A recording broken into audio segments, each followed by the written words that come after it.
You're listening to Best Forevers, a podcast for kindred spirits, a podcast that encourages you to love more on your friends and to further consider the issues that plague friendships.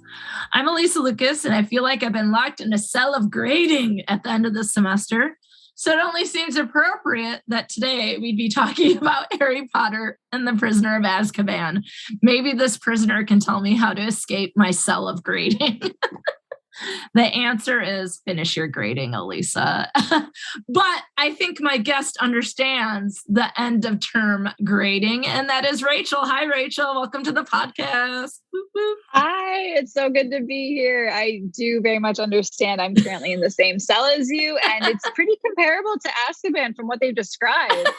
Soul sucking. No, just kidding. Dementors on the prowl. Yes. Anyone who's listening is like, but don't you assign the work that you grade? That's where I say, don't worry about it. Worry about yourself. Don't attack me and hold me accountable for things that don't hold me accountable for choices I made in August. You know? Yeah, exactly. Which, sometimes we don't have a lot of time to make those choices. But here's the thing. A lot of thought went into planning the coverage of the entire Harry Potter series on Best Forevers. And the reason is because of Rachel. It's because of you. Yay. So yay. Yeah, she was like, are you going to cover Harry Potter? And I was like, I've been thinking about it since I started and just, hadn't done it. And then I was like, Rachel inspired me. So Rachel, tell me, this is my first question for you. Yeah. Tell me, how did you come to read the series? Okay, so this is almost a crime worthy of putting me in Azkaban. I actively avoided reading Harry Potter up until last fall. So you read it in 2020? Is that what you're telling us? 2020, yeah. So what ended up happening is I have an older brother, and growing up, him and I fought over everything. And so if we had a shared interest, it meant we had to share, and it meant we had to get along.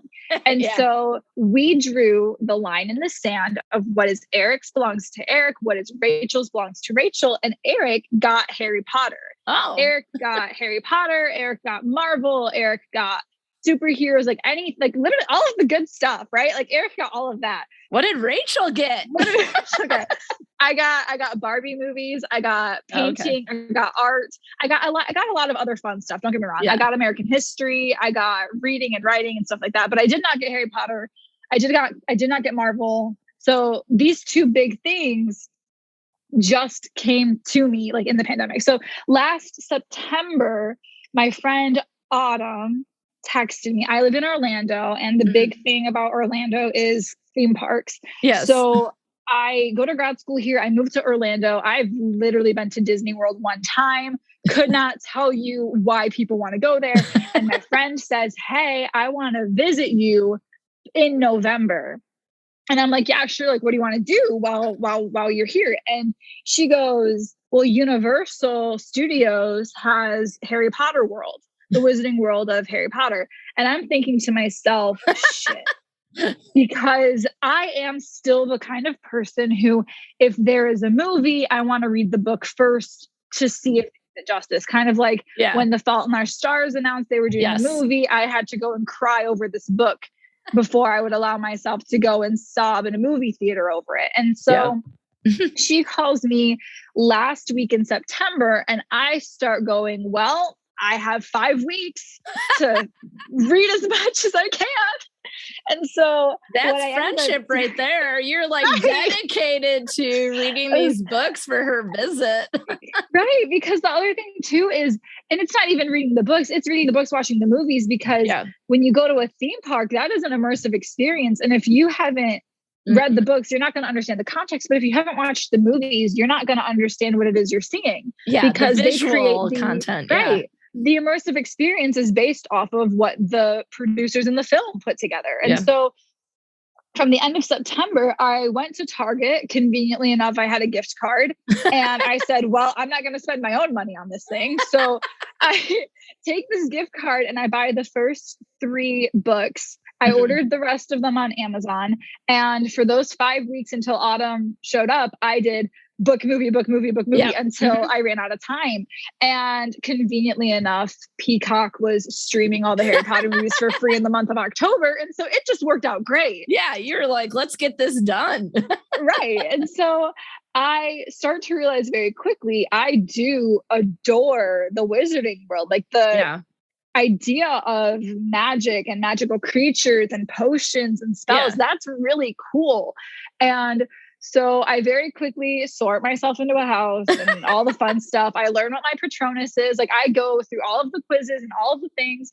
Yep. So I also love that like you like immediately was like sorted myself, figured out my Patronus. Yeah. So tell folks like as they know, and it's not a big surprise that I would be Hufflepuff and have a friendship podcast, like spoiler, right?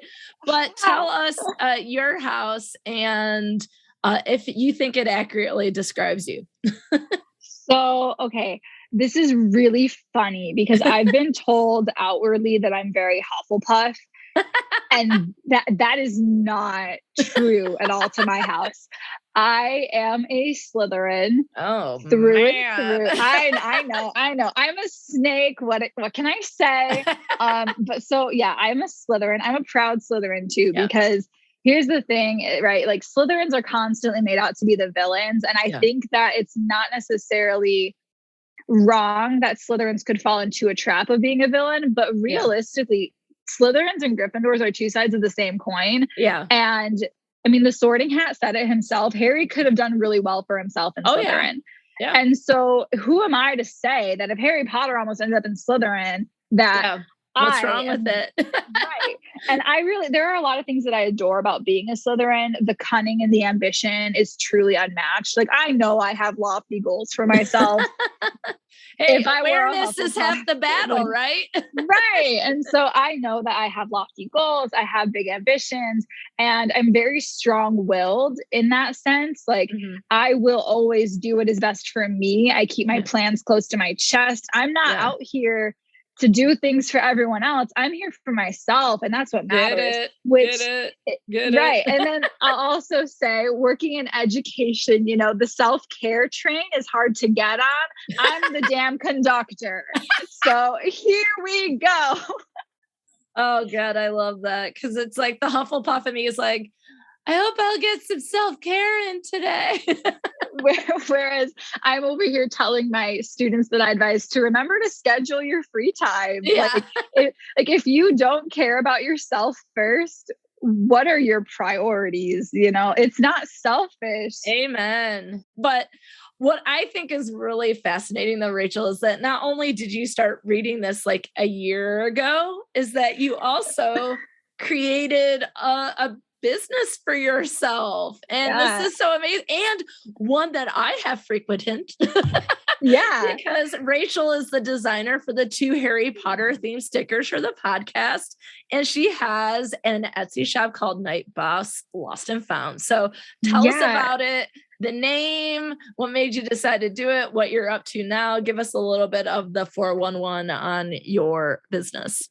Yeah. So I, live in Orlando and part of living in Orlando is going to theme parks. And so very quickly last year, after I got into all the Harry Potter stuff, I discovered that there is a small shop market for park merchandise. People go nuts for this stuff, which coming from Michigan, where the best thing we have is Cedar Point, and that's in Ohio. Like this is a new concept for me. The idea of an annual pass doesn't make any sense to me. Yes. But here I am sitting on one and realizing I got the annual pass. I got the Disney pass. The mouse has me by my damn neck right now. And so what I ended up doing is in February last year, my mom visited. I took her to Universal. We went to Harry Potter World. And I had 4-hour trip drawn a couple of crew necks, just like trying to like see how things go. I had a couple of other people that I had seen on Instagram messaged and asked, what kind of printers are you using? Are you doing this with a Cricut and an iron and a heat press? Like, what are you doing? Yeah. And one of the people I talked to, who's actually a good friend of mine now, so shout out to this whole community for fostering friendship. So her and I connected over the fact that we both live in small scale apartments. We don't have a lot of space to keep stock. Yeah. And this was something that we wanted to do. We wanted a way to express our art because, like I said, my brother got Legos, I got artwork. So we wanted a way to express ourselves and to be a part of this community by putting our drawings on t-shirts, art prints, stickers, that kind of stuff. Yeah. And so my mom visits, and we wore some of my stuff to the parks, got a lot of compliments on it. We always get compliments on stuff when I wear things because people like to see things that are not from Harry Potter world. Because they want something unique. They want something unique. And unfortunately, the reality of the situation is when you buy Harry Potter merchandise from Universal and it's licensed, that money goes directly into the author's pocket. And we've already established, how we don't like to directly support the author of this community. Yeah. And so when you see someone from a small shop wearing this super awesome crew neck with hand-drawn artwork on it, like, you want that. And so my mom leaves and I'm sitting here around on this weekend thinking, well, I'm not doing anything today. Might as well start a business. And that's really, I wish there was a more like romantic story to it, but it really was I'm not doing anything today. So Slytherin of you. That's really what happened is I had already drawn a couple of things. My butterbeer crew neck that I had drawn. Have that. And, it's still one of my favorite things that I've ever put in the shop. Yeah. But I just love it that it's like you have been a part of the community for about a year and like everything that's come from it. And it's just exciting to like, vicariously live through you as you were reading the books and hearing about it and that kind of thing. And then through your shop and all this kind of stuff. And then for you to be like, you should do the series. And then I was like, well, if you're doing the series, like I'm going to do it, then you get to pick, and this is your favorite book. So that's what we're going to do. We're going to talk about Rachel's favorite book. This is one of my favorites. My favorite is Order of the Phoenix, which is also one of yours. So it's my second favorite. I love an angsty Harry Potter. So, but as we get into this, like, I can't wait to hear your thoughts on all these topics as they relate to friendship. And what I think in this book is that, book one is like, let's get it set up, right? Here's the world. And then 2, it's like, let's add in a little bit more. And 3, it's like, there's still some of the same, there's some new stuff, and there's a lot of cool new stuff, right? That we learn more about the wizarding world. So as we get into this, I just like to remind people, love the community, not the author, right? That this is about the Harry Potter world and community that we have, that we create, that we exist in, and don't have anything to do with her. So this is why we shop small. Exactly. Shop local, shop small. There we go. So one of my favorite things about doing the episodes on the podcast is that when I get done with the book, I sit down and I write Alysa's summary of what the book was about. So I'm going to give an overview of Prisoner of Azkaban, which is book 3 in the Harry Potter series. So this is year 3 at Hogwarts. And so Rachel, at the end, I'll ask for your amendments, deletions, additions, anything that hot takes, any hot takes. Exactly. So here we go. Harry is over the Dursleys and their guest, Aunt Marge. So he turns her into a balloon, essentially, that's about to pop, send her off into the air. He grabs the stuff and he tries to figure out his next move because he just did magic in the Muggle world. So he is in trouble. But as he thinks about it, 2 things happen. 1, he sees a huge black dog, and that can't be good. And 2, the night bus arrives to help stranded wizards like Harry Potter, even though he pretends to be Neville Longbottom, because that's what one would do, right? Naturally. So he's concerned about being expelled from his beloved Hogwarts, but maybe he should be more concerned about escaped Azkaban prisoner Sirius Black. especially since Sirius seems to be on the hunt for Harry. And the guards from Azkaban, Dementors, are now on Hogwarts ground looking for their escaped prisoner. But their soul-sucking presence is bad news for Harry. Oh, and did I mention third years get to go to Hogsmeade on Saturday trips, but Harry can't go because the Dursleys never signed the permission slip. Woe is Harry. In this third book, Harry and his friends take on new classes, divination and care of magical creatures, which seems to predict that Harry might die, and so might Hagrid's Hippogriff, Buckbeak. Perhaps the help of the new defense against the dark arts professor, Remus Lupin, can help Harry survive the Dementors, classes, and all the fights among Ron and Hermione. And that's my summary. What did I miss? I mean, everything else. Yeah, we'll get there. Yeah. Well, but then I put underneath it people turning into animals, Marauders maps, butterbeer, firebolts, and so much more. So there is a lot to be had in this book. So Rachel, now that we've done Alysa's summary, what are your thoughts on the third book? Well, like I said, I am perpetually biased. This is my favorite book.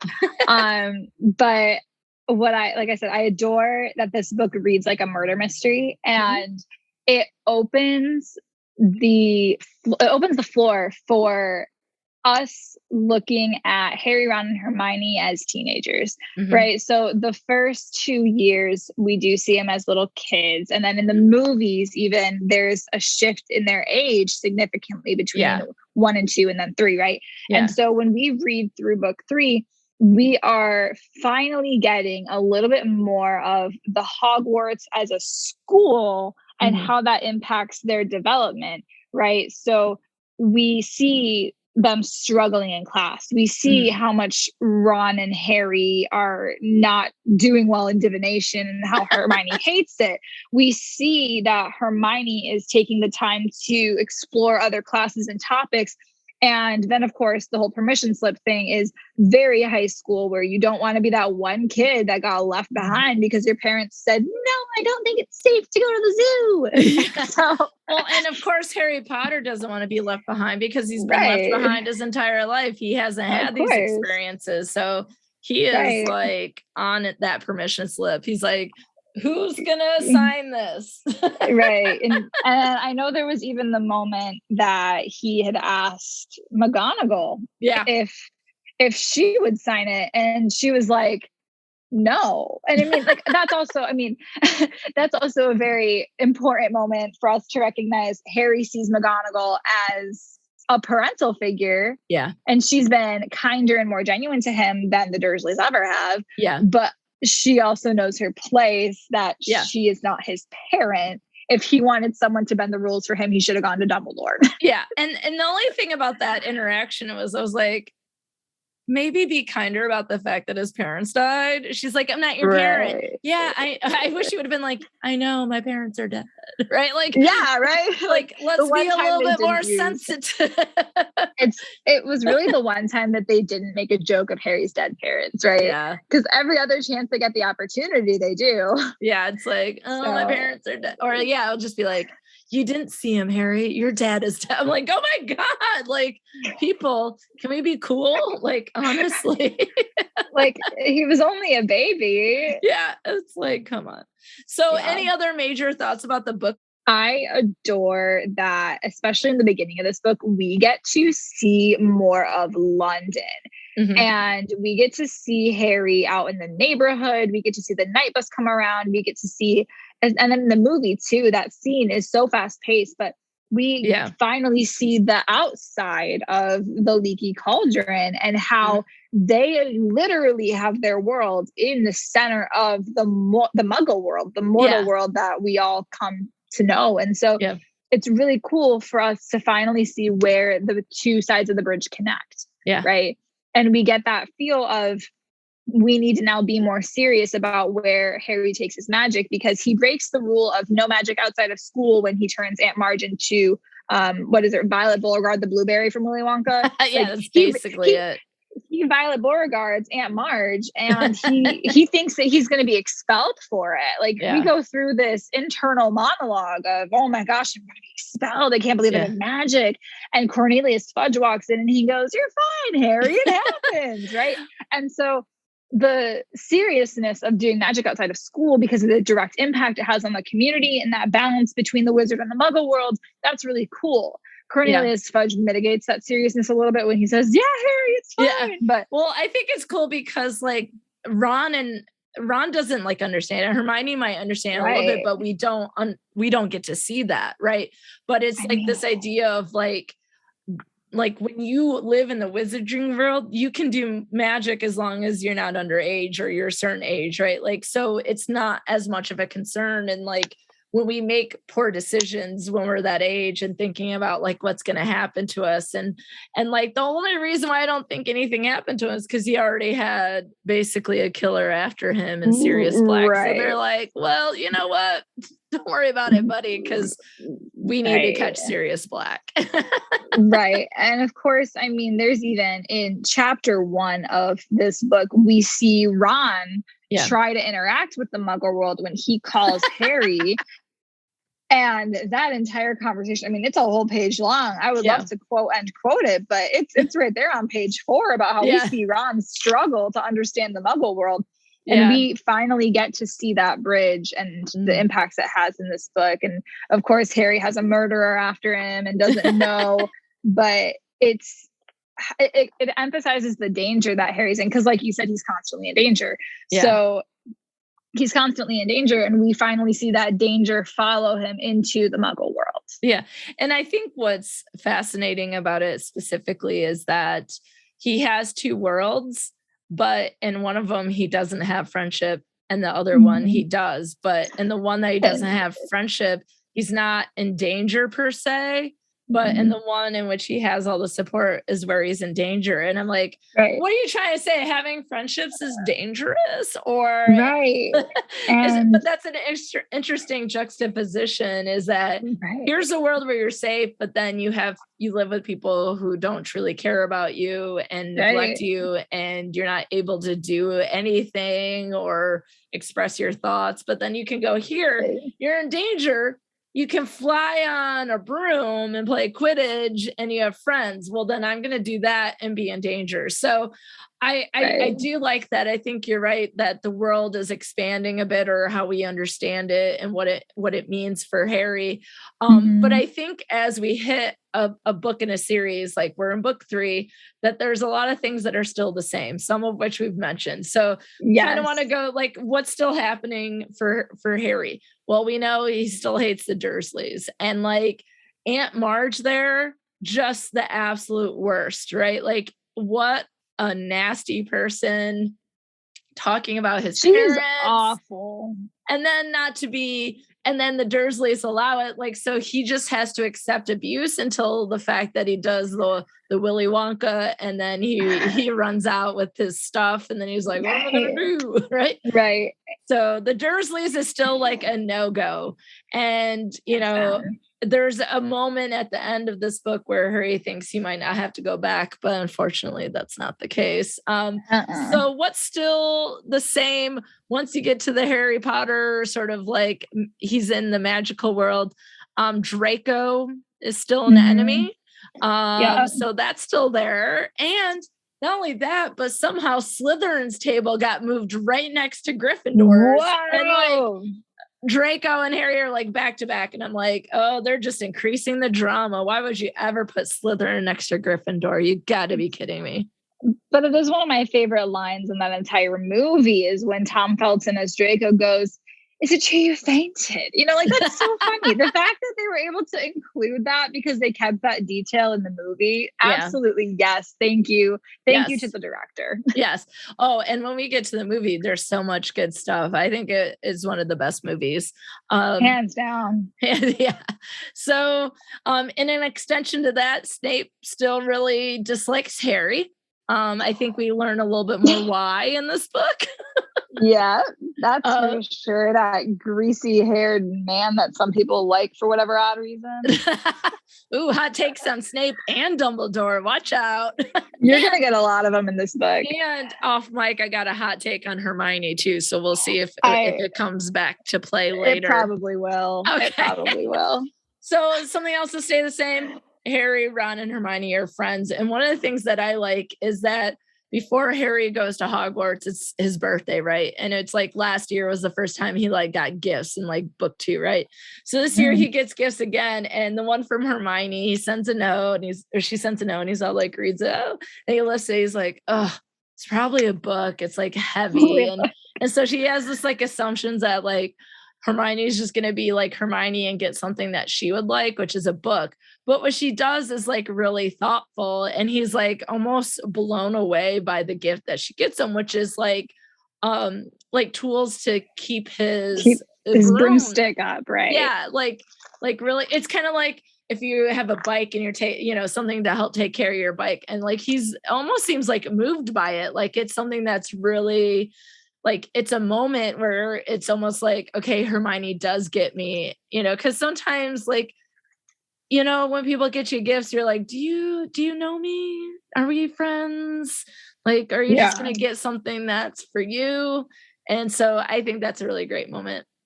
And then, of course, the last thing that stayed the same, as we mentioned, is Harry's in danger. And all of the time, it just reminds me of Ghost when Whoopi Goldberg is like to Demi Moore, she's like, you in danger, girl.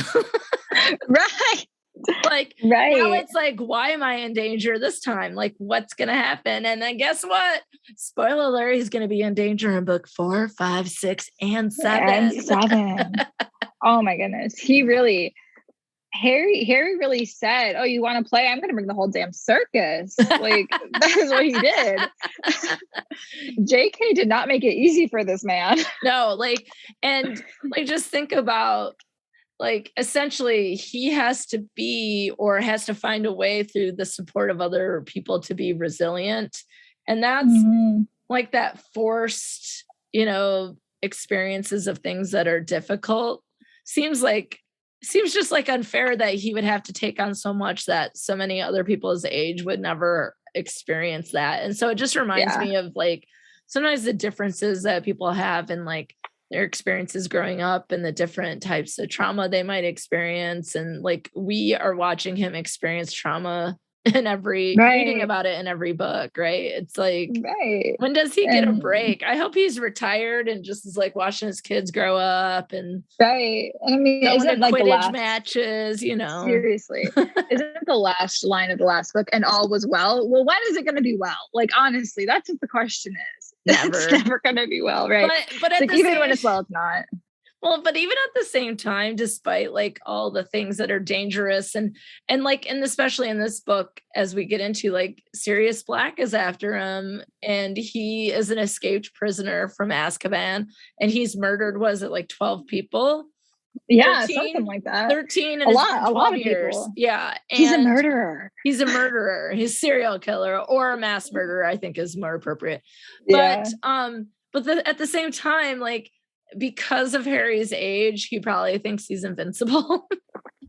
Absolutely. He's what, 13 in this book? Yeah, he's like, whatever, decision making still not like stellar per se. But at the same time, and I will relate this to the pandemic, when everything seems wrong or dangerous or problematic or whatever the case is, stressful, Harry is always trying to find some level of joy, right? So Quidditch or something funny like in divination with Ron, or just like, I feel like he tries to find the moments that are good, and maybe he doesn't apply so much to the moments that might be important, like school or whatever. He doesn't seem to necessarily care about that. But now that we're in book 3, though, we got a lot of changes, right? We talked about the Hogsmeade permission slip. To go to Hogsmeade, you have to have that signed permission. So he can't go. So he's left out until our friends Fred and George, the twins, give him one of the best creations and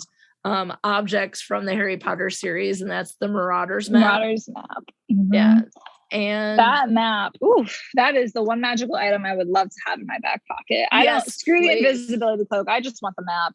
I just want to know where people are, right? Right. But it shows like, where find my friends, but better. is in Hogwarts. It's amazing. And then you can kind find of clear my friends, but better. Yeah. Snap map, but better. Yeah. So he's able to figure out like there's tunnels that take him to different places so he can go to Hogsmeade with his invisibility cloak. So he's got some extra like support from the twins. Right. Where like, I feel like the twins' philosophy in life is just like, let's have fun. Like, right. Right. Like just all the time. And they hate to see their little brother's best friend be left out. And they're going to be like, let's get him into the mischief. Let's get him into the mischief. Like, let's go. Like, what is it in the movie? Their quote is like, it's time to come up with the big boys. Like, yeah. I want to roll with the big boys. Yeah. Like, let's get it on. Well, just like the ability to like move around without people knowing is kind of exciting. And then of course, moving around without people knowing, I also thought was funny when they were making the movie, right? And Harry's under the invisibility cloak trying to get to Hogsmeade. There's snow on the ground. We can definitely see where he's footprints. Hello. Right. And so I just think that's so funny. It's like, Harry, okay, you really didn't think that one through. Good job. You did great halfway there. Harry's like, I did great. It was the producers of the movie who decided to have snow on the ground. Right. Just casually in winter in the middle of Scotland, there's not going to be snow on the ground. Yeah. Right. But I also like that you said that like this brings in a lot of high school. And so now they're at the level, not only do they have these like extra benefits of like going to the town where they can get butterbeer and go to stores and shop and do that kind of stuff, but they also have some level of like decisions in terms of what classes they're going to take. And so, right. I love your take on this. So do you want to talk a little bit about how you see Ron and Harry versus Hermione in terms of their taking elective classes? Yeah. So, I mean, from the beginning, we knew that Hermione was the academic, right? And so she's over here using a freaking time turner to take more classes. And I love school as much as the next gal, obviously, right? I went to college twice to get a second degree. So I do enjoy school, right? But I don't know if I would ever ask to take more classes on top of what I've already been assigned. And so Hermione over here is choosing her coursework off of things that interest her. She got thrown in divination like the rest of them because she's a know-it-all who wants to do everything she can, but she does have a genuine interest in magical subjects. She's taking Muggle studies. She wants to understand how magic works with the world that she knows better than anything else. And meanwhile, you have Harry and Ron over here just trying to choose classes that are going to leave them together. They're not focused on what the subject is. They just want to have someone to goof off with and copy off of each other's homework. #, friendship matters. Right. And so their goals between Harry and Ron and then Hermione academically, very, very different. And that's something that is consistent throughout the rest of the series as well. I know, like in book 6, especially, it comes up again. Yeah. So, well, I also think it's interesting because you think they want Hermione in there because they might need some help. But as we've learned in previous books, she's like, you can't copy from me. Right. You can't copy it. I'll help you, but you can't copy, which like goes back to her personal integrity. Right. Or the flimsiness of it. Yes, which was something that we were talking about off mic. So you're gonna get my hot take of Hermione as we go. Yeah, let's do it. Okay, so what else is new? Well, Draco is still a jerk face, but this time, like, I think he goes a little bit further because Hagrid is a teacher for the care of magical creatures, which is a new class that they're taking. And it seems like Hagrid should be in charge of a class like that, but he also doesn't maybe understand completely what might be safe for students. And so he has them interact with a hippogriff on the very first day. And then Draco, being a jerk face, of course, doesn't follow the rules and the animal attacks. And so. Right. But I mean, why do we put student teachers in the classroom? They got to learn classroom management somehow. And so And so, yeah, Draco swooping in here with all the threats that his dad can make. Yeah, he's a jerk with significantly less hair gel this time, but dude, he could have gone a little easier. Yeah. I felt like he might have been injured, but then he like milked it and then he faked it longer. Like, so you and your bloody chicken, Draco, get off of your damn bloody chicken high horse. I think Buckbeak is super cute. Oh, adorable. Like a lot of people, oh my goodness, and this is embarrassing, but one of my favorite rides in the Wizarding World is Flight of the Hippogriff. This is a kiddie coaster. It goes up and it comes down. That is all there is to it.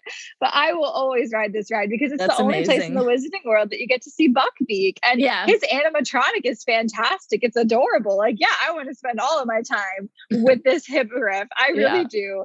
And it's a fantastic, the storyline of Buckbeak is even great too, because I mean, it shows Hagrid and his attachment to the animals. And that even in that kind of a sense, you know, like we as humans, you know, dogs and cats are our best friends, you know. Hagrid is so isolated, which is why Harry, Ron, and Hermione are so special to him, because prior to Harry, Ron, and Hermione coming around, what students went to go talk to him? You know, his companions are his animals. And so Buckbeak truly, Fang, I love Fang. And then of course, you know, there's Aragog, but like we don't have to dwell on Aragog, but he's creepy. The idea, like Hagrid's friends are his animals. Those are the people that he talks to, even though they can't talk back. That's what he has, and so he really cares about Buckbeak, you know. And that's his form of friendship. That's his outlet.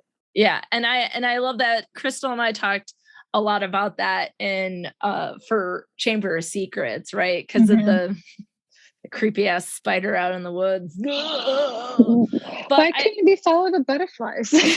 Exactly. And I think also, just as like the teacher in me, I'm like, he cares so much about animals in that class. He wanted to show them really cool stuff, and all they had to do is truly listen to his instructions. And of course, Draco's going to do whatever he can to mess with, you know, folks like Hagrid or Gryffindor or Mugbloods, as he calls them, you know, disparagingly, you know. So, I mean, for me, though, I think Draco starts to take it to like the next level, right? Because part of the storyline then is that Buckbeak is going on trial to see whether or not he's going to be executed. And that becomes a large part of the story. And so if it wasn't for Draco, then the end of this book might not have happened. So I guess a thank you is in order for being a dickwad, right? Literally. Like and you know, being a Slytherin, right? Our representation is slim. As far as good Slytherins come and go, we can wait for the list. You know, like what the author wrote, we don't really get all that much of a good narrative. And so, my heart goes out to Draco a little bit. We could even talk about how his influences are what shaped him, and it's not like his own actions. But at the same time, we're now in year 3, and he needs to start taking some accountability for his actions. You know, you know, his father is a terrible influence, awful person, but he needs to understand that if he's acting on the behalf of getting his father's approval, he needs to realize the consequences to his actions. Yeah. And I would think at some point, even if like Lucius is like the worst, that at some point about like, really, now I have to go fire the groundskeeper magical creature guy? Like, when are you going to get it together? Like, I would think at some point, like, wouldn't you just be tired for like all the crap your kid does? But then again, it's probably the same crap he did, and his father bailed him out of everything as well. And I think there is, even though I don't think this is necessarily a trait of Slytherin, I do think that sort of reflects what we might think of folks who have a lot of money and their kids, right? You know, getting, you know, the privilege, the wealth, etc. Right. So because of what Draco did, then Hagrid needs help with the defense of Buckbeak. They all say they're going to help him. And what's new is the only person that helps him is Hermione. So we are going to talk a little bit about the shift in that friendship when we get to that core group of Harry, Ron, and Hermione, because that is a huge part of Prisoner of Azkaban, that there's starting to be some cracks in their 3-person friendship, right? In their unit, there's some cracks in the system, if you will. And then, of course, as we talked about, Hermione has that time turner where she can turn back time. If I could turn back time. Sorry. It made immediately, I was like, as soon as I said it, I was like, share. Okay. It's okay. It's okay. So she's going to all these classes and the boys notice like she's there and that she's not there and they're confused and they're asking, but she seems to be keeping a secret from them. So not only are there more conflicts, there's more secrets, and then there's more conflicts because Ron and Hermione are fighting a lot about their animals, which we'll talk about. But then why isn't she telling her friends like this big secret type thing? And so, right. Like, is it important that we tell our friends everything, or are there some things like that we should be able to keep to ourselves? Some other new things in this particular book is obviously that Sirius Black is after Harry. But we learn that he's his godfather. And is that like good news or bad news, which is the heart of the story here. But because he's broken out of Azkaban, we have Dementors, who are these like just one of the scariest characters in any of the like visually in the movie. Right. And terrifying. Isn't it Lupin who describes in the boggart scene for Harry's boggart to be a Dementor? Isn't that like for Harry's biggest fear to be fear itself? Yes. Like, isn't that what Lupin suggests? Yeah, and he's afraid that Harry is going to see Voldemort, right? Like, right. So when it comes out and he sees Dementors, and I really like that part when you mentioned it, it reminded me of a quote in there, why I think like the Dementors are so terrifying. And I think Lupin does a good job describing it. He says, and this is on page 187, it says, quote, Dementors are among the foulest creatures that walk this earth. They infest the darkest, filthiest places. They glory in decay and despair. They drain peace, hope, and happiness out of the air around them. Even muggles feel their presence, though they can't see them. Get too near a Dementor and every good feeling, every happy memory will be sucked out of you. If it can, the Dementor will feed on you long enough to reduce you to something like itself, soulless and evil. You'll be left with nothing but the worst experiences of your life. And the worst that happened to you, Harry, is enough to make anyone fall off their broom. You have nothing to feel ashamed of. So he had been knocked off the broom by the Dementors. And that's when you mentioned like Draco's like, oh, wait, I can't do a British accent, but did you faint? Right? Like you fainted. You actually fainted. The fainted. My British accent is also awful. Literally. But I like, the fainted. Yeah. But like, you know, he has this really strong reaction to Dementors. And the only reason why Harry has such a strong response is of all the bad things that have happened to him so far, right, that he can like connect to it in a way they can really impact him negatively. And other folks have no idea the impact of these Dementors. Yeah. Just terrifying. I mean, there are a lot of other underlying examples, anecdotes, that kind of thing of how Harry's experienced more grief than other people. I mean, we think back to book 1 and in the Mirror of Erised, he sees his parents, right? Mm-hmm. And so it's like that example of Harry's grief is that he wants a family. His biggest desire is that he wants people who care about him. Whereas Ron is standing in the mirror seeing himself as head boy. Yeah. You know, it's in terms of like where their grief is and where their trauma lies. Not that we're mitigating Ron's trauma or his comparison to his older brothers, but Harry has experienced much more loss, more grief, much more damaging things have happened in his development to the point where, yeah, him getting knocked off the broom by a Dementor is not the worst thing that's happened to him. And it's something he can recover from. Yeah. I think the worst thing that might have happened to him on the broom was Lockhart from the last book, where he like tries to fix his broken wrist and like removes all his bones. That sounds more terrifying than a Dementor making you fall off. Right.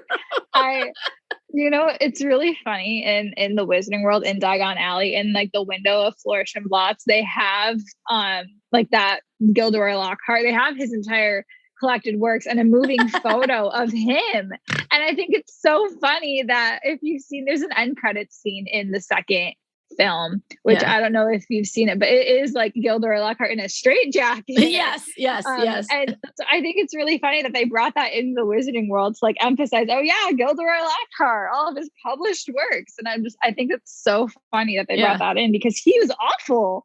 He's I actually love Lupin as the defense against the dark arts teacher. Like, I think he's one of my favorite characters, and that's something new as well. So what I think we see less of in this book than we did in the previous ones, in book 2, I really start to see like the mentorship with or relationship with Dumbledore and Harry. And I think that the relationship with Hagrid also continues.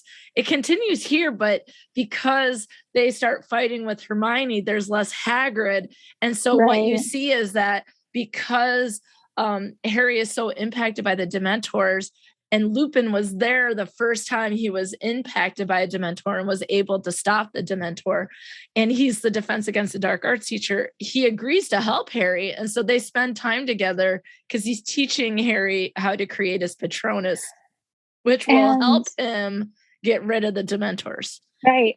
And then I think even further, this book with the rift, and I don't even want to call it a rift between Harry and Hagrid, but I'm going to use the term rift because of the fact that there is some distance that grows between Harry and Hagrid in this book that almost doesn't get repaired, because the rest of how we see Hagrid in the later books, even in the movies, is Hagrid from this point on Harry sees Hagrid more as like someone who idolized his parents, even, right? Like Hagrid is still very starstruck by Harry, is very blessed to be friends with him, wants to do right by Harry all the time. But Harry doesn't see Hagrid as a mentor so much anymore. He sees him as that person who like he needs to perform for.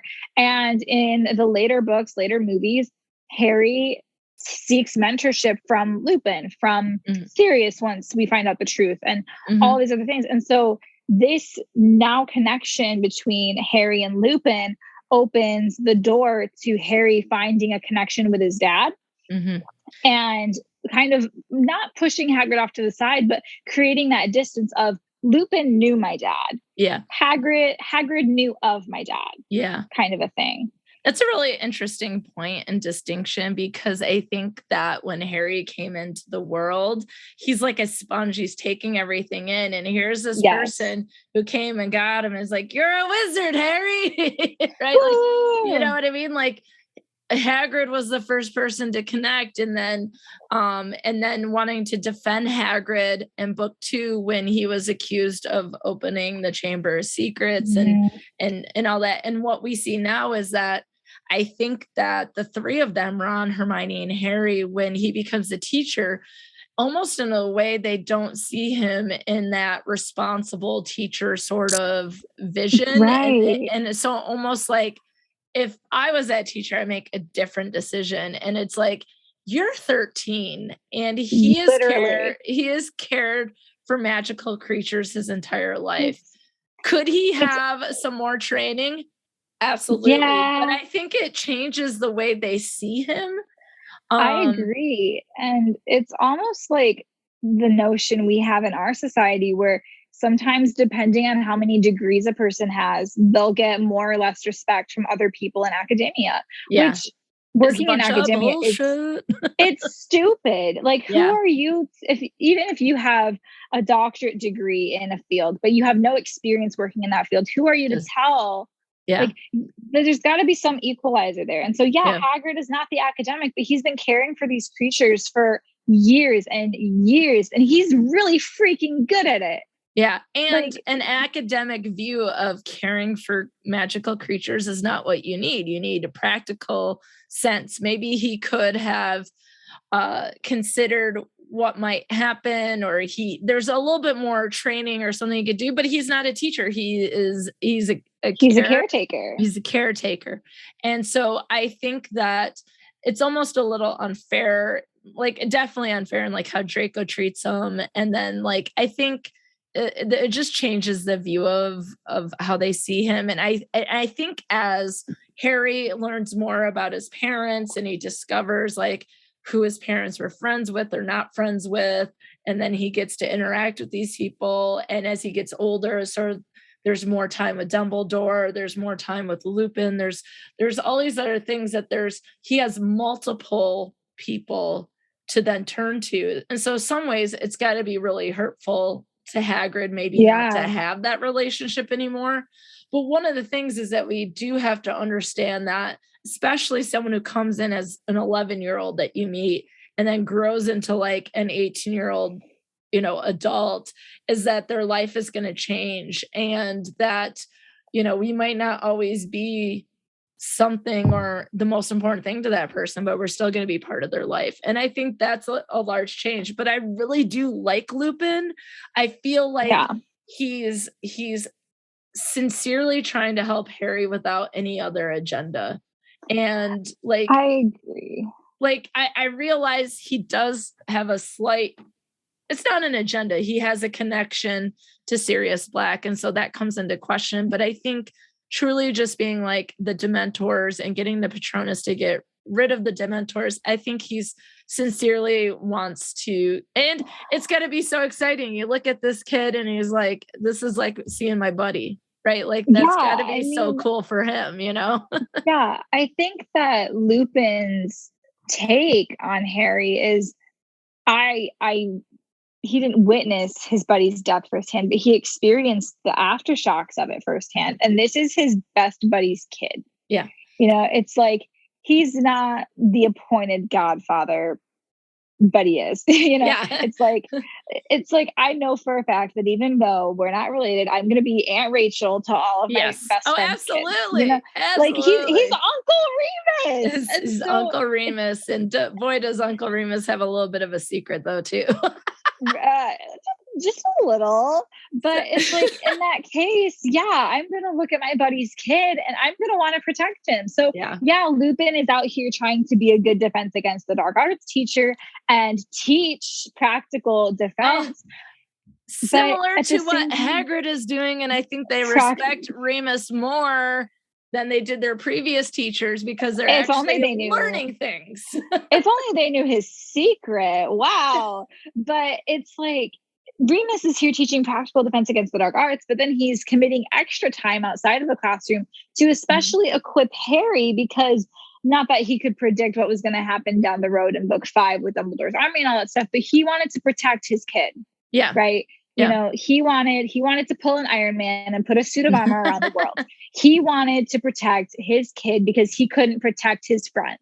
Yeah. And so he's going to take the time to be a good teacher and teach to the needs of students. And that's by teaching them practically, giving Harry the Patronus charm and teaching him how to channel that.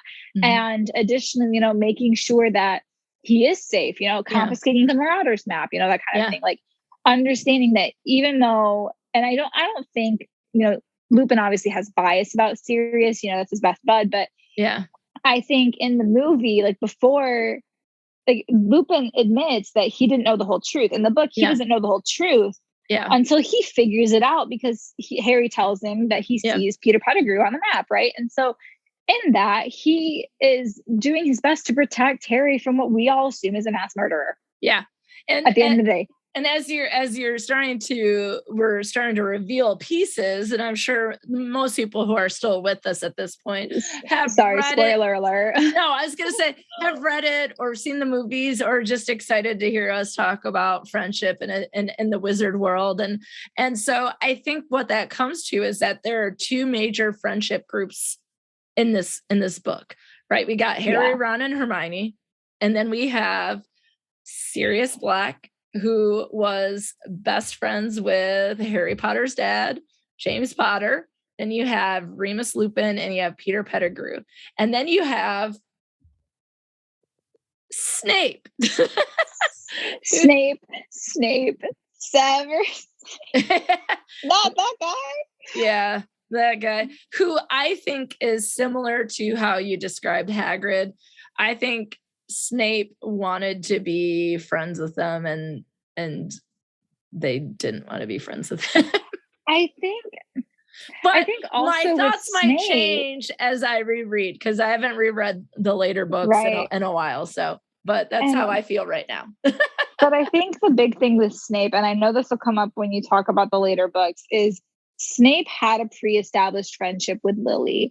Yes. And all he was seeking was to keep that, which, yeah. James, screw him. He's on the list with Dumbledore. Yeah, he's in the good boys club. Okay, so screw you too, James. Yeah. But it's like beyond that, Snape was just trying to keep his friendship with Lily. Yeah.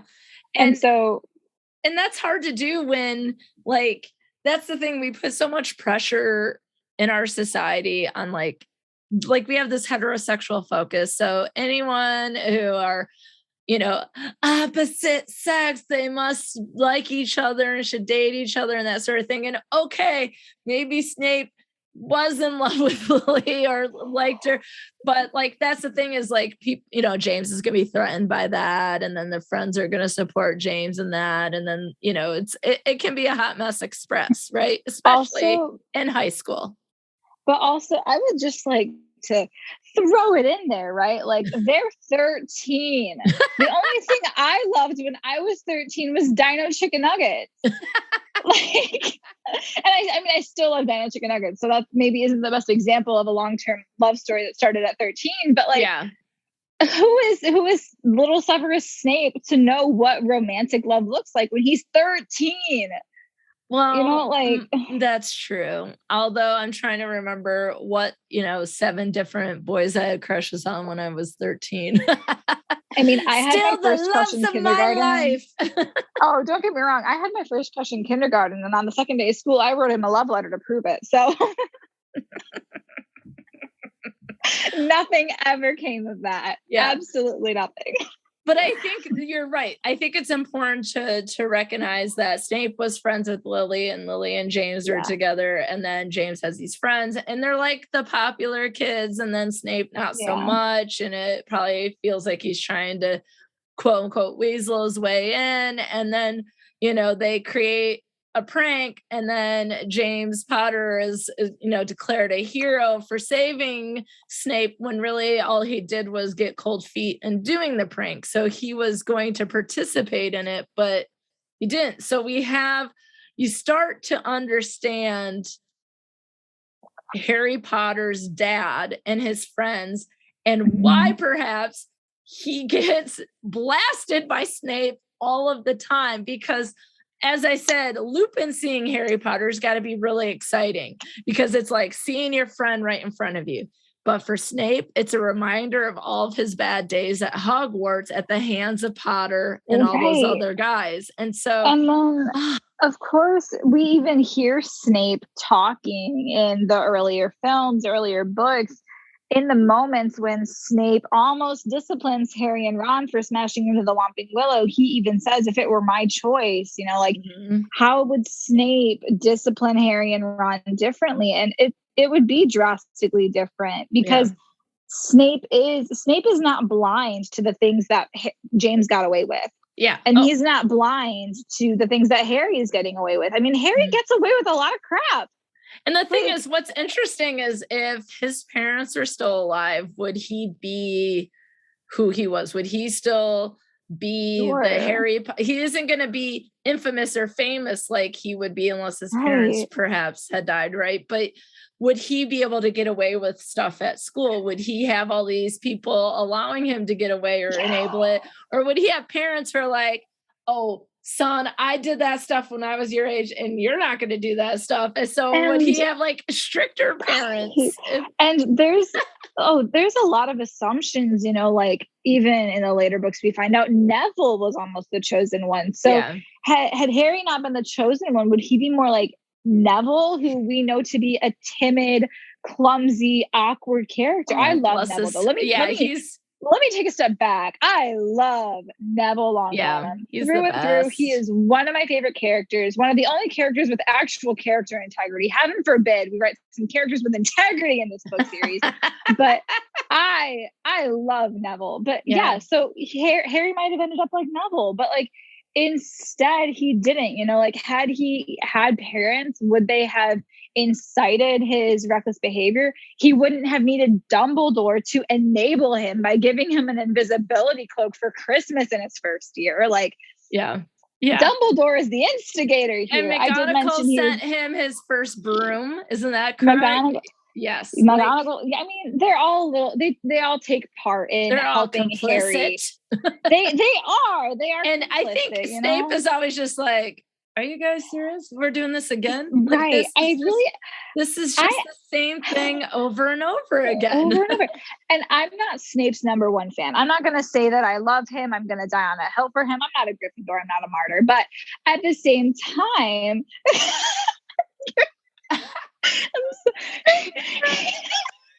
oh my God. Hot takes from Rachel.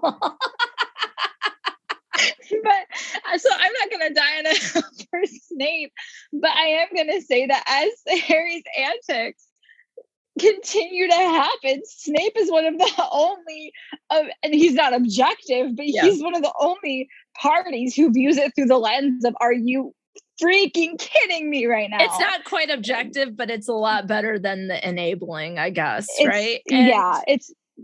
And I mean, I think, but also at the same time, and again, when I reread the later books, maybe I'll have some different takes when I'm talking to Cody for book 6, I might have some different thoughts, but right now it just feels like he's like sour grapes and that Harry is exactly like his dad without considering the death of his parents at the hands of Voldemort having some impact.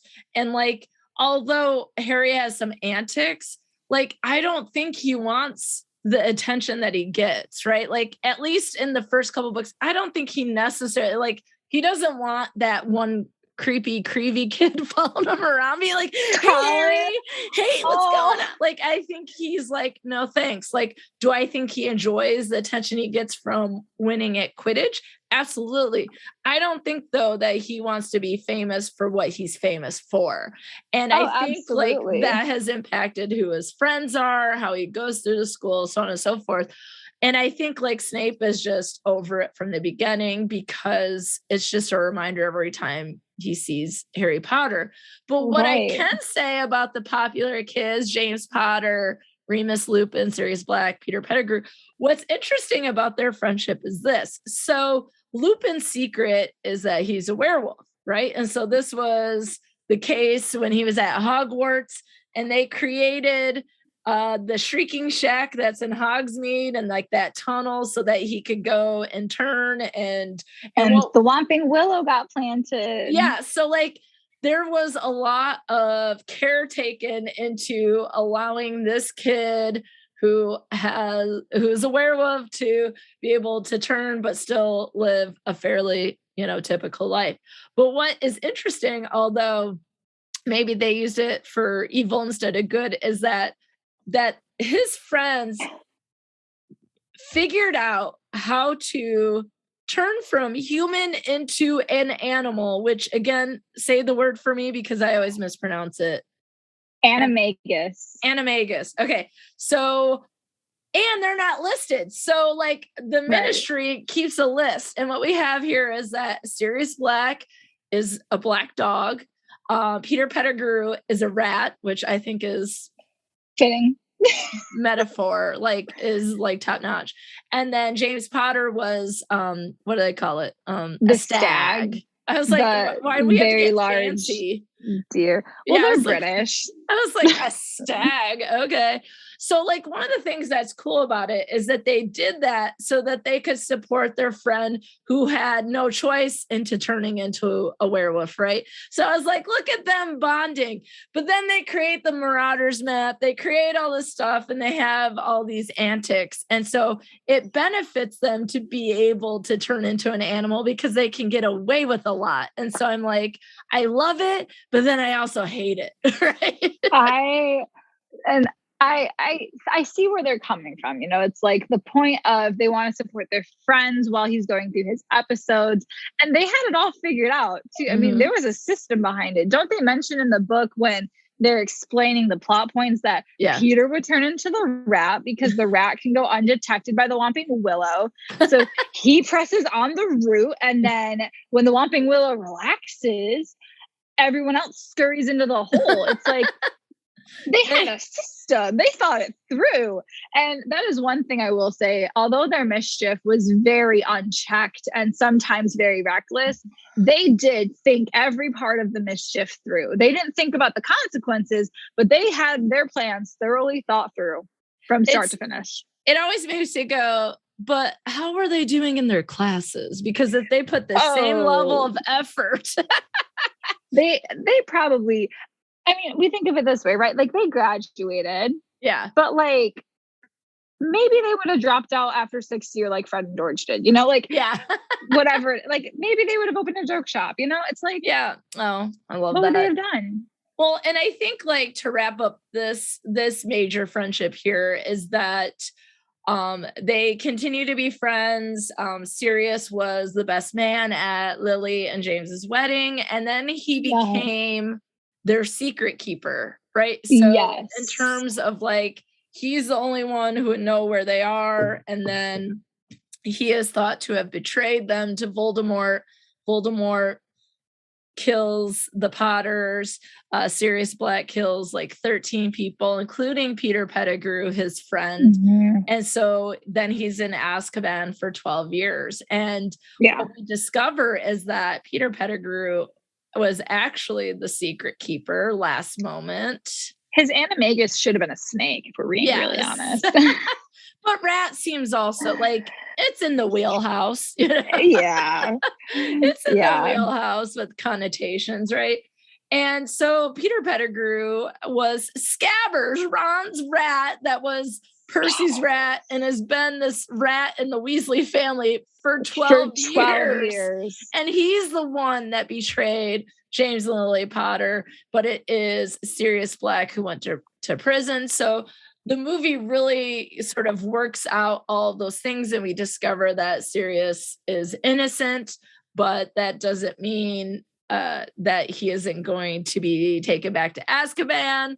And so they have to use the time turner to turn back time, like Cher said, and then use a Buckbeak to get Sirius Black out of, the tower at Hogwarts, and then he's on the run because Peter Pettigrew got away. And so you can't do anything if you don't have the guilty man. You can't free the innocent man, apparently, in this story. But there's a lot there, and I think that now that Harry has, realizes what the truth is, that Sirius is his godfather and didn't betray his parents, that he can have like a dad, right? Like he can have family, and he's hoping that he can stay with them and that he'll sign the Hogsmeade permission slip, etc. But the other aspect of this, of course, in wrapping up this book, is to revisit the core group. And that is Harry, Ron, and Hermione. And what is their deal in this book? Drama. It's so much drama. I feel like the first 2 books, the first half of the first book, they're like not friends, and then the troll happens, and off mic, you heard my whole thoughts about the troll. But then, so they're friends. Congrats, magically they're friends, and then they're good throughout book 2. Hermione tries to encourage them to, like, find out what's in the Chamber of Secrets. She helps them. Yes. And then I'm pretty sure the rest of the series, they're just fighting all the time, specifically Ron and Hermione. Like, are they not fighting? And Harry, though, gets mad at Hermione a lot in this book as well, where it kind of splits them with Ron and Harry because they take classes together, and then Hermione is stuck with all her classes, and then maybe helping Hagrid with the defense for Buckbeak. And even Hagrid is like, guys, like, she's down here crying, and you need to be nice to her, essentially. And I mean, Hermione sticks her neck out for Hagrid in this book. There's the constant looming threat of Sirius Black the murderer. So there's a curfew on the castle, and Hermione is taking her time to go and be with Hagrid to help him with the defense. There's not a smarter person in Hogwarts to help him with that defense, right? Yeah. And so Hermione is really over here caring about the issues the same way that she cares about her classes, and so she cares about Buckbeak. She cares about Hagrid and how Hagrid has also helped her, because we're not going to forget in book 2 that Hagrid was the one to comfort her when Draco first called her a mudblood. And so like Hermione, I think between, how I mentioned there's some distance between Harry and Hagrid in this book because now Harry has Lupin. Hermione, I think, is one of the only of those 3, Harry, Ron, and Hermione, that still respects Hagrid as an authority figure, Yeah. And even when they're taking care of magical creatures, she wishes him the best. She talks about how she believes like Hagrid is knowledgeable. Is he the best at managing the classroom? No, but she's sticking her neck out for Hagrid. Whereas Ron and Harry are off dilly-dallying, doing what boys do. And they're fighting, and it's not a cat and dog fight. It's a cat and rat fight between Ron and Hermione over their pets. I really like, and this is a very delicate statement, I like Crookshanks as a character. Not that he's much of a character, he's a pet. But we see Hermione finally get a companion, and Crookshanks, the personality that we do get to see from Crookshanks is very much like Hermione. Like, that is the perfect pet for Hermione. And, Crookshanks going after Scabbers. Yeah, get him. Yeah. If we had listened to Crookshanks, the Murder Mystery would have been up in chapter 4. Like, come on. Well, that's the thing is, I just love that, like, she has a companion, so she has something else, like, she has a pet that she can turn to when her friends aren't there, but she also has a friend that is going to follow the rules and is going to be a cat without a human inside of them. And she is going to smoke out Peter Pettigrew. She knew the instant that cat knew. That cat was like, this is not a rat. This rat is suspect. And like, maybe everyone should have just paid a little bit more attention to Crookshanks. But like, Ron is so upset. It's like, my rat was here first and your cat's a jerk. And then they thought like Crookshanks like ate Scabbers, and Scabbers was found like down at Hagrid's, and it's because Peter Pettigrew was trying to get away from that damn cat. Right. And I mean, realistically, cats would chase rats. So it's like, it was a good cover, honestly. Like, it really was a good cover. But like you said, had we listened to Crookshanks, had we listened to Hermione at all, had the boys given Hermione the time of day, which they consistently tell her that they're friends and then neglect to show good friendship to her, they wouldn't have had that problem. Ron is Ron, but he has a lot of pride. Yeah, he does. And we'll see more of that later. Oh, of course. But I think a lot of that also comes from, like his family, his older brothers, he's proud because of the fact his family, although they don't come from a lot, they're also proud, and they've produced some fantastic wizards. And he's, like we said in the Mirror of Ears, he's trying to live up to those expectations. And so he doesn't feel as though he should be backing down from his arguments, because he feels that need that if he's not right about something, it's going to show and people are going to look at him like he's less. And so I get it why he's fighting with Hermione, but also, dude, can you be any more of a toxic man right there? Like, come on, you're 13. Like, we're already like, let's knock that off. Right. Like, like the thing about it is like to immediately assume that because Crookshanks is like, what's up with this rat, that somehow reflects Hermione's character. Right. You know what I mean? Like, it's so offended, but like, there's gotta be a way to go about it. Like, can we even say like, all right, I'll keep Crookshanks up in my dorm while the rat's out, or vice versa, or maybe we can build up to them. Like, there was no sense of resolution. You know, it's just like fighting and being angry. And then I think each time Hermione did anything, it like grew like a larger wedge between them, because Harry gets the firebolt broom for Christmas. And, at that time, it's like, Sirius Black is a mass murderer. And if he sent that to sort of, Harry. So she turns it into McGonagall, and they are so offended. They're furious. They are furious. And it's just the idea that, like, you know, sometimes, like, why? It just reminds me there's like an application of life here. I love sports, but sometimes I think folks are too wrapped up in the sports to like focus on what might be the right thing to do or what's the appropriate thing, like, or this isn't important right now. What's important is that you can't play Quidditch if you've been murdered by Sirius Black, right? Unless you become a ghost, like he's flying through. Ghost Sir Harry Nicholas Potter joins nearly headless Nick joins the Quidditch team. Boom. Ghost Quidditch. Oh my God. Right. What do you even do with those when those like the different balls from Quidditch are coming at you? Like it just goes through you. Right. I think that too, when we read the constant arguing and bickering between this group of friends, right? Like, yes, we have learned through numerous theories that resolution can come through conflict. You know, Erikson is a perfect example of that. If anyone on here knows Erikson's theory, but it's the idea that all we really see is the conflict until someone somewhere, Hagrid, McGonagall, Dumbledore, even sometimes in other books, intervenes. Like someone literally has to come in and say, okay, your children, put a stop to it. Yeah. We get traces of their development through conflict. And then we also still understand like they're children. Yeah. And what's really interesting is right now is I'm teaching lying and deception, and lying is a developmental, like kids learn how to lie and they get better at it.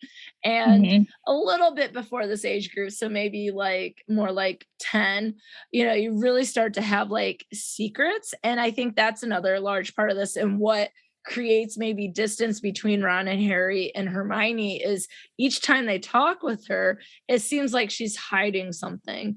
And so then that becomes like, well, what's going on? And then like, and then we have the cat, and then we have the firebolt, and then she's not telling us the truth about something. And what she's not telling them the truth about is the time turner, because she can't. And that becomes a question of, what are secrets we can keep from our friends and what are secrets that we can't? And in my opinion, there had to be, I think, because perceptually it looks bad.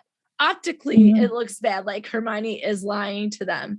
And so it's like, maybe you could say, like, maybe she could say something so that they don't think that she's like, you know, I have something that I don't even know, like, maybe I'm doing some independent studies or I don't know, but it just feels like she's just like, I got to go to, what was the class? Ancient Ruins or whatever. Yeah. And stop talking about it, because they're like, how can you have that many classes? And then if you don't answer their questions, then they're going to be suspicious. Yep. And can they trust her? You know, so I think that's a problem in this book, is that there's some pieces of information it's not their business to know, but how do you communicate it so they don't think that you are keeping something from them that would be harmful to keep from them? And I think with the whole time turner concept, that is an entire nod to Hermione's pride, you know, and she is the outsider. She's the Muggle-born. She is the one who has nothing helping her inadvertently. Like, she doesn't come from any privilege in the wizarding world, right? Yeah. And so, this is her secret. This is her piece of cheese hanging over the hamster wheel, right? Like, this is what she can hold over the boys to kind of in her head gather this sense of, I can be better than them. Yeah. And that is also not a good approach to friendship. That's exactly what I was thinking. I was like, Rachel, no. Like, you don't have to fight over pie. There's enough pie for everyone. And if there's no more pie for everyone, bake some. Right. There's enough pie for everyone. And she should, I would hope, have the confidence. And granted, there's not a whole lot of supporting evidence for the foundation of their friendship. But if Harry and Ron were really her friends, they would have encouraged her to take classes that interested her. They would have supported her through the time turner thing. Yeah. And I know it was it was meant to be a secret because the Ministry of Magic had to give her special permission and la-di-da-di-da, and McGonagall told her not to tell, but only Dumbledore could know, and all this stuff. But like you said, Hermione waving it around is like, here's the pixie stick for Halloween, but you don't get it. Yeah. It's like, I got a secret, and then you're not going to tell. Like, that's the thing is, like, if you have a secret, then maybe, you know, right. There's another way to go about it, because I think the way she was communicating does create more of a problem. Or is it just like, you know, it's going to be really hard to keep the secret from Harry and Ron. Maybe Dumbledore will be like, all right, boys, she's got a time turner. But you know what they're afraid of? You know that, like, when they lost to Ravenclaw in Quidditch, you know that, like, Harry's like, let's do that. Let's turn back the time. Yeah, literally. Let's turn back the time. They're going to want to use it for evil and not good. Right. And it's like, what is it? There's the one saying, it's like, secrets don't make friends, friends make secrets, right? Yeah. And so that's something that they could have had as a friend group, you know, like the Marauders and the Marauders Map. You know, they built this tool together to cause mischief and used it to their advantage. Like you just mentioned with the Quidditch game, they could have, if she had included Harry and Ron in that secret, like they could have grown closer together as friends. Yeah. Would they risk getting caught more times, and Harry and Ron aren't the most eloquent when they do their thing? Yeah. But it's the idea, like, she missed out on an opportunity to grow closer with them as a friend because she wanted to feel better than them. Yeah. And she wanted that validation. And the thing is, they told her everything. Invisibility cloak, Marauders Map, everything. And, like, I guess in this case, like, none of those were Ministry approved. Right. But it's almost like, does she want to have a secret thing that they don't have? Like, because as soon as she starts using it, Harry's like, what is happening? And you know, in that moment, she's like, I feel so much power. Right. And I think too, there's also got to be some kind of self-satisfaction that comes from it, because she got the time turner from McGonagall, you know, and she loves McGonagall. I mean, name someone who doesn't love Minnie McGonagall, but it's like, you know, Minnie is a fantastic character. She's a strong woman. She is the kind of woman that I think personally is one of the best woman role models in this book series. You know, like Minnie McGonagall is it.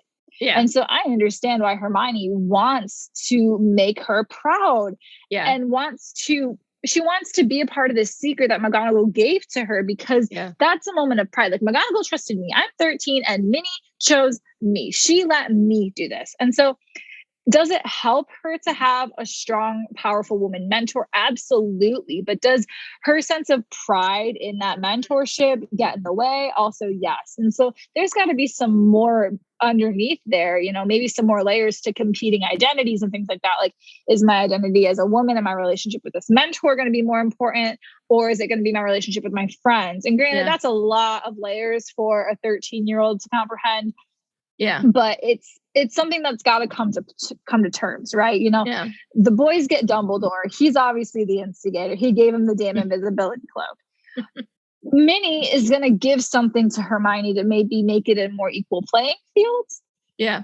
Well, the thing about it is, like, I almost wonder if Hermione was throwing it around a bit, hoping that the boys might pick up on it. Maybe. Right? Like, they would figure it out. But, like, hi, Hermione, have you met them? And so I think they're dense. Yeah, so one of the things that I think that this book does for me for their friendship is that there are cracks, because it's like Ron and Harry are like, we got to take classes together and make fun of divination. But when, like, Hermione does it, it's like, damn, Hermione.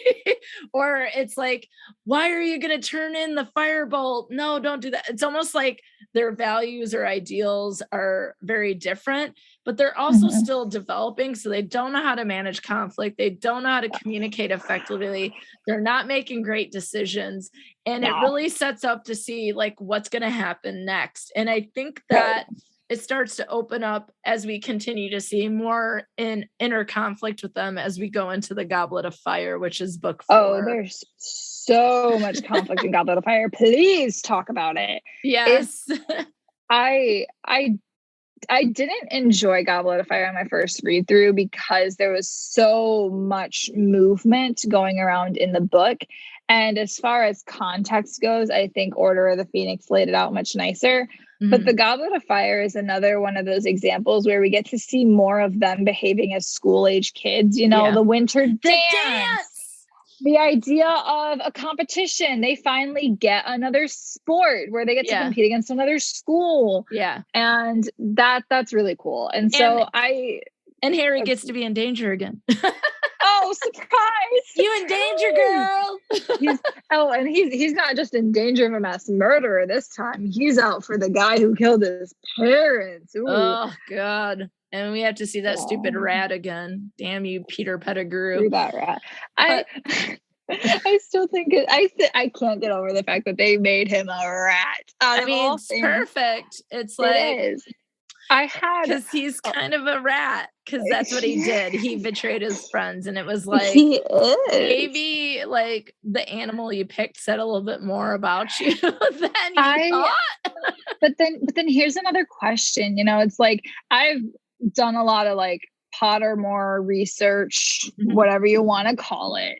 Yeah. And there are some blog posts and articles that say you don't get to choose your animal, which also gives me another spoonful of pride about my Patronus, which is a tigress. Ooh, which I think it makes sense. I think I did the quiz over and over again until I got a dog, but I think my first, I think it's because the first one was anteater, and I was kind of mad about it. But then I read more about anteaters, and then I was like, okay, not as mad about it.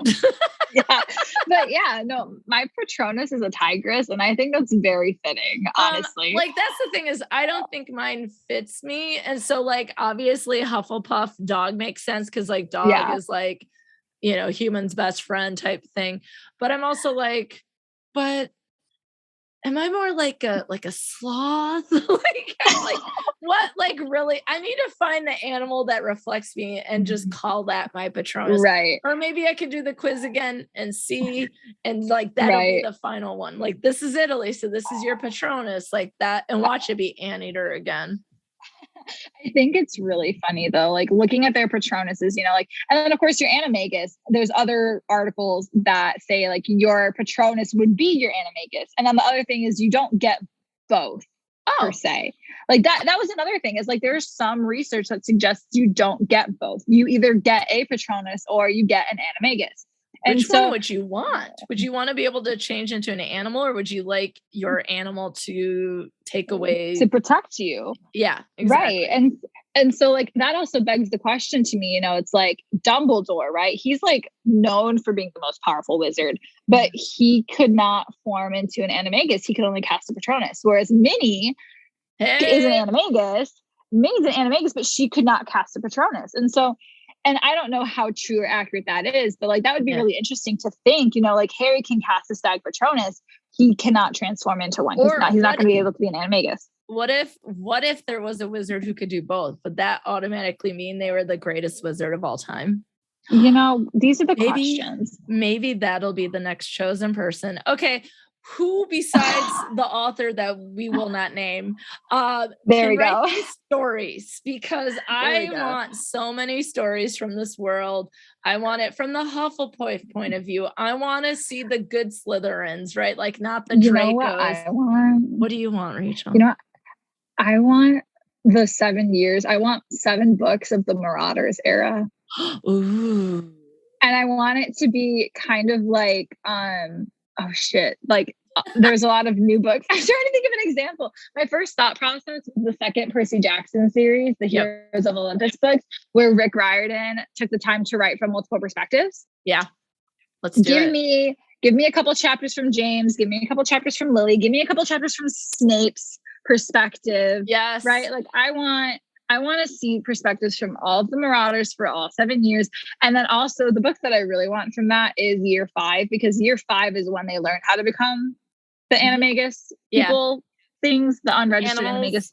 And so it's like, I want to know about that process, because I feel as though also selfishly this would help inform my judgment of whether or not I want to be able to cast a Patronus or if I want to become an animagus. Because let me tell you, like, information. I do, because I live in a small apartment. So if I'm just going to transform into a tigress, there's not a lot of room for that.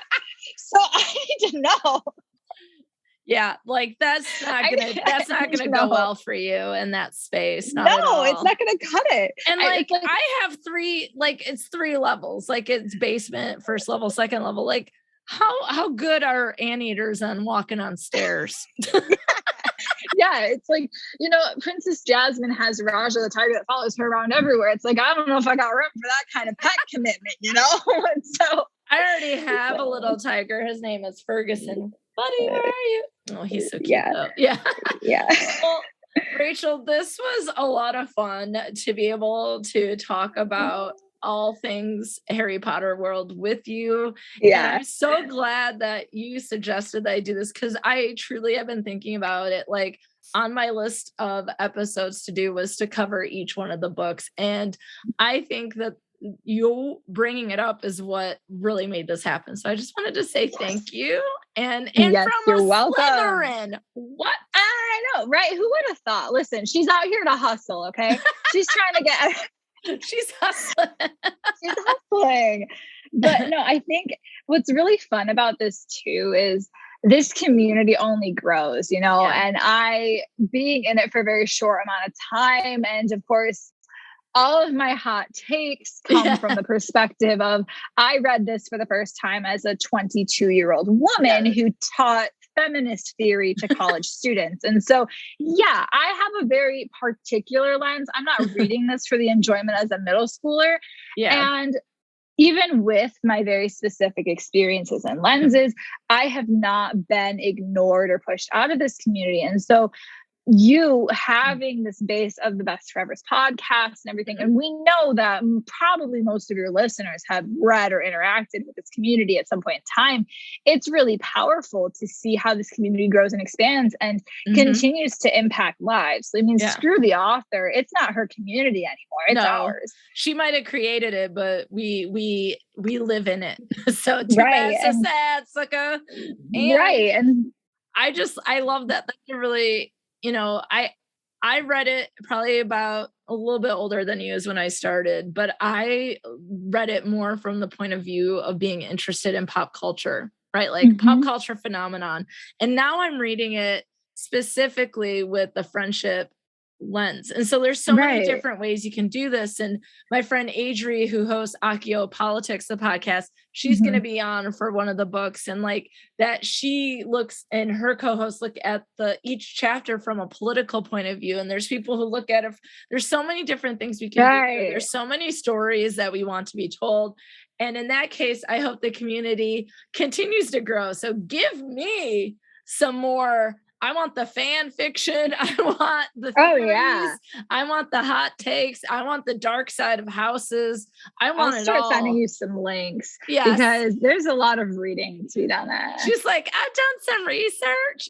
But so now like I know Rachel's hot takes, but I need to know listeners' hot takes. Like, what do you think about the third book? What do you think about, like, what is your Patronus? What would you want to be? What would be the animal that you would turn into? What do we think about James Potter as a teenager? Blah, right? Like, oh my goodness. We should partner sometime for Friday night polls, because you've got the questions and I can get some answers. We could do a whole podcast on it. Let's do it. Let's do Friday night polls. Yeah, go be sure to follow Rachel on Instagram at the Night Bus Lost and Found, and certainly you can find me everywhere at Friends with Alysa on all the social media sites, except for Twitter, which doesn't like all those letters. So it's Friends W Alysa. So let me know what you think. And you can always contact me at friendswithalysa@gmail.com. So until next time, friends, think about conflicts and seekers in your friendships and whether or not they're good or bad, because without our friends, who would we be? Thanks for listening to Best Forevers. If you like what you hear, be sure to subscribe, rate, review, and of course, share with a friend. Please be sure to follow Best Forevers on Facebook, Twitter, and Instagram at Best Forevers Pod, and I'm at Dr. Alysa Lucas on Twitter. You can always find the podcast webpage for more information at bestforeverspod.com and share your stories of friendship by emailing me at bestforeverspod@gmail.com. And if you'd like to support the movement to love on our friends more, check out the podcast on patreon.com/bestforeverspod. Now, friends, check out this recommended podcast that you must get in your ear holes immediately.